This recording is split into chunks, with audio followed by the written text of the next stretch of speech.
प्यारे बच्चों, good morning. मैंने पिछले क्लास में समायोजना सहित अंतिम खाते में विभिन्न समायोजनाओं के बारे में मैं आपको बताया। उसी की कड़ी में मैं आज आगे की कुछ समायोजनाएं की जो मदें हैं उसके बारे में आपको बताने जा रहा हूँ। 13वां पॉइंट है देनदारों पर छूट के लिए आयोजन। व्यापारी शीघ्र भुगतान प्राप्त करने के उद्देश्य से देनदारों को यह सुविधा प्रदान करता है कि वे एक निश्चित समय के अंदर संपूर्ण धनराशि का भुगतान कर देंगे तो उन्हें एक निश्चित प्रतिशत की दर से छूट दी जाएगी। ऐसी दशा में व्यापारी देनदारों पर छूट के लिए संचिति बनाता है। इस प्रकार की संचिति को देनदारों पर छूट के लिए आयोजन कहा जाता है। लेखा के नियम क्या हैं इसके?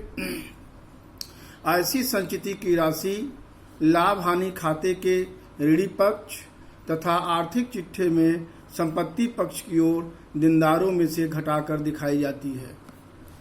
जनरल लेखा profit and loss account DR to provision for discount on debtors account being provision for discount on debtors.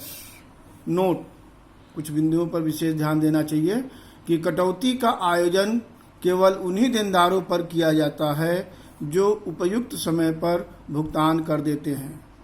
अतः कुछ देनदारों में से अतिरिक्त डूबत ऋण फर्दर बैड डेब्ट्स घटाकर शेष राशि पर पहले संदिग्ध ऋणों के लिए आयोजन की गणना की जाती है एवं फिर देनदारों में से संदिग्ध ऋण आयोजन घटाकर शेष देनदारों पर कटौती छूट के लिए आयोजन की गणना की जाती है। 14वां है लेनदारों पर छूट के लिए आयोजन। जिस प्रकार व्यापारी अपने देनदारों से शीघ्र भुगतान करने के लिए छूट देता है, उसी प्रकार अपने लेनदार से उनको समय पर भुगतान करने के लिए छूट प्राप्त करता है। इसलिए व्यापारी लेनदारों पर छूट के लिए संचिति बनाता है। इस प्रकार की संचिति को लेनदारों पर छूट के लिए आयोजन कहा जाता है। लेखा के नियम क्या है? लेनदारों पर छूट के लिए संचिति को लाभ हानि खाते के धनी पक्ष की ओर दिखाया जाता है तथा आर्थिक चिट्ठे के दायित्व पक्ष में लेनदारों में से घटाकर दिखाया जाता है। जनरल लेखा क्या होगा? Provision for discount on creditors account DR to profit and loss account being provision for discount on creditors. उदाहरण, एक व्यापारी अपनी हिसाब 31 मार्च 2017 को बंद करता है। उस दिन उसके कुछ लेनदार 20,000 रुपये तथा देनदार 14,000 रुपये के हैं। उसने लेनदारों तथा देनदारों पर 2% छूट के लिए संचय बनाने का निश्चय किया है। जनरल तथा अंतिम खाते प्रविष्टियां कीजिए। जनरल एंट्री हो जाएगा reserve for discount on creditors account DR to profit and loss account. 20,000 पे आप 2% निकालेंगे, ये क्रेडिटर्स का हो जाएगा 400 और डेब्टर्स में इसका 14,000 का 2% निकालेंगे तो 280 आएगा। तो एक फिर है 31 मार्च को profit and loss account to reserve on discount on debtors account 280 दिखा देंगे।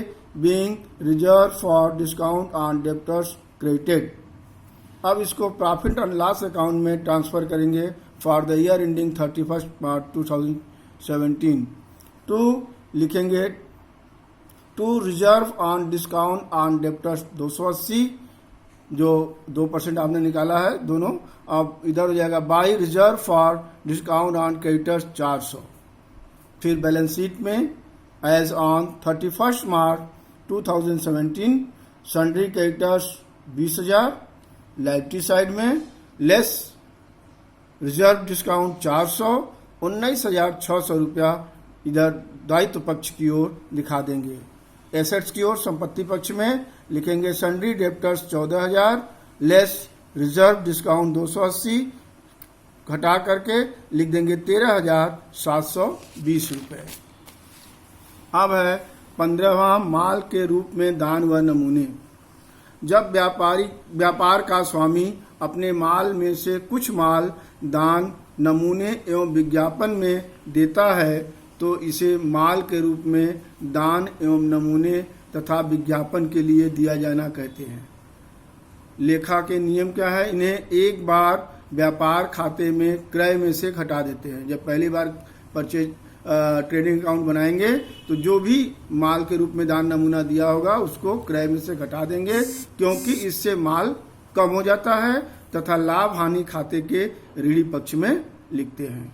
इसका जनरल एंट्री होगा charity account DR, sample account DR, advertisement account DR to purchase account being given away as charity, sample and advertisement. बस आज इतना ही। धन्यवाद।